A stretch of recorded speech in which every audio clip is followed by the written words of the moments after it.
I want to thank all the colleagues that have made possible my participation in this important conference, especially Mr. Andres and Mr. Attila. And of course, I suppose we can collaborate in the future too. So thank you very much for your support and help. I'm supposed to present to you the ordering process in the Cuban economy. This is a process we are going into just now that has started on the 1st of January of this year, and it's a very complex process. It includes several different simultaneously measures we are implementing in the economy, and they are supposed to provide efficiency and to make the economy more rich in due term. I mean, this is a process that is supposed to be very complex, and we are supposed to talk of the preliminary results because this is really very updated event that is going on. So I will cover several points in my presentation. The socioeconomic evolution in 2020 is really something we are supposed to explain what is happening. Then the external factor that impact the Cuban economy, and of course the ordering task. What is this? What is this? The ordering task, and of course what are the preliminary results. In terms of the socioeconomic evolution in 2020, I must say that we have been impacted by two main processes. One is the COVID, and the second is the enhancement of the blockade from the United States. Those two elements have created a real tense economic situation in the country. For example, in terms of economic growth rate, I have to say that our Ministry of Economy and Planning has already declared that the decrease in the GDP in 2020 was almost 11%. So we have been impacted, as every country in the world, by the pressures exercised by the COVID in terms of global trade, in terms of decrease of prices for commodities, in terms of very strong logistic situations to try to develop imports and exports. And of course, the fact that many countries that are partners of Cuba in trade have already declared in the year 2020 the close of their frontiers has already a huge impact of our economy. Recently, we have foreseen in this 2021 year a certain recuperation of the global economy, but Cuba cannot obtain many gains from this because of the other impact we have received during many years on the economy, that this is the blockade of the United States.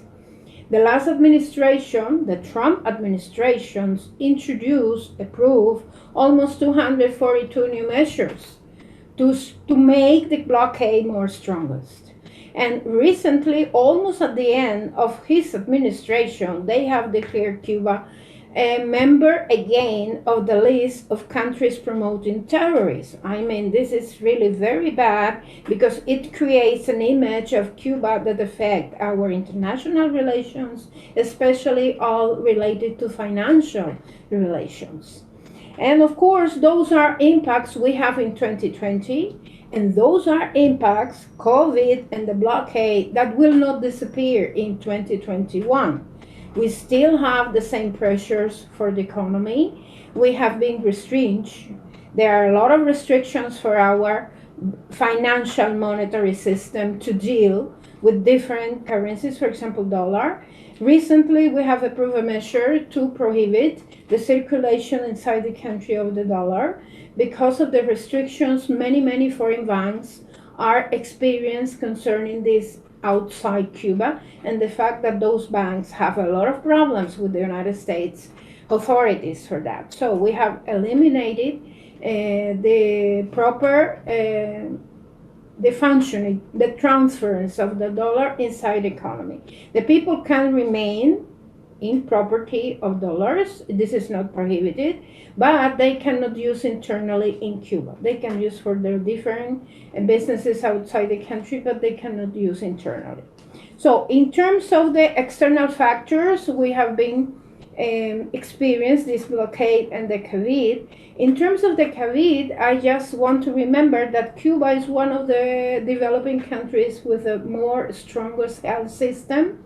So we have faced the COVID, we are continue facing the COVID with the less rate of mortality in the region. And we also have developed 5 vaccines to control the pandemic. This is very important, including a vaccine that is supposed to be tested today for pediatric age. So this is very important. This is almost 1 vaccine in the world, and we are not just now proving it in a small quantity of our adolescents and children, and this is very important. So coming to the ordering task that we have already established, I should say that there is a decree law that was introduced on the implementation of the monetary management process. And this established that this process comprehends 4 different processes itself. One is the monetary and exchange unification. You remember, many of you know that Cuba used to have a dual monetary system. So with this unification in terms of monetary and financial policy, we are trying to come back to one monetary unit, the peso, and it established that since the 1st of January in this year, we have already determined not to use more the CUC. It was the second monetary unit of the country. It's a convertible peso, and that till June, precisely till this month, the end of this month, the people has the possibility to change all the tenancy they have in CUC into national money. Then there is a second process, is the correction of relative prices in the segment of legal persons. There is a third one, the elimination of excessive subsidies, and the transformation in the distribution, this is the fourth, in the distribution of the population income with regard to salaries, pensions, and social system benefits. I should say that in terms of the complexity of the process, you can understand that going into 4 simultaneously processes that are supposed to be very complex could not proceed without mistakes and errors. So the preliminary results I will share with you are, of course, an image of what is going into the country. For example, in terms of the process of correcting relative prices, being a socialist state with a planning economy, of course, that there have been a propensity to introduce subsidies into the economy that now makes the economy not very efficient. So we have been dealing with this in the last 20 years, especially since the 90s to now, and it has proved that there are still some subsidies that can be eliminated in the economy, and that the enterprise, the state enterprises can gain from this process. At the same time, changes in prices that stimulate the economy and efficiency also were needed. And of course, there are some special measures as carry out a comprehensive reform of wages and pensions that also was needed. So now we have increased the salaries for all the population, we have increased pensions, and of course we have created a system in which efficiency presides their productivity and presides the fact that the people can earn more money if they fulfill whatever they have been planning into their economic plans. Also, we have established a minimum wage that is really very high, it's 2,100 pesos a month. Remember that our salaries were almost less than 1,000 before this process. And of course, in terms of pensions also, there are pensions that are around 1,524 pesos today. Okay, we have almost tripled the pensions of the people. Then there are elements that are supposed to be very important. What are the objectives of all this process? In the first task, the task of ordering is planned to boost the nation, to order the economy and to make it more transparent, to overcome the importing mentality and promote exporter, to seek efficiency, to distribute in accordance with the socialist principles. So those are the main objectives. For this, we have been introducing the measures I commented before. And of course, there is a very important element. This is the fact that we are to highlight the impact of the monetary and exchange rate unification in a short term, of course, has not produced the results we want to obtain. We should wait for more time to see what will happen, because this is something that is almost 6 months implemented.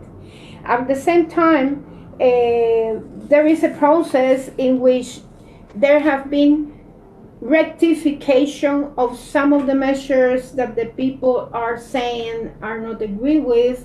Also, there is a transparency for that.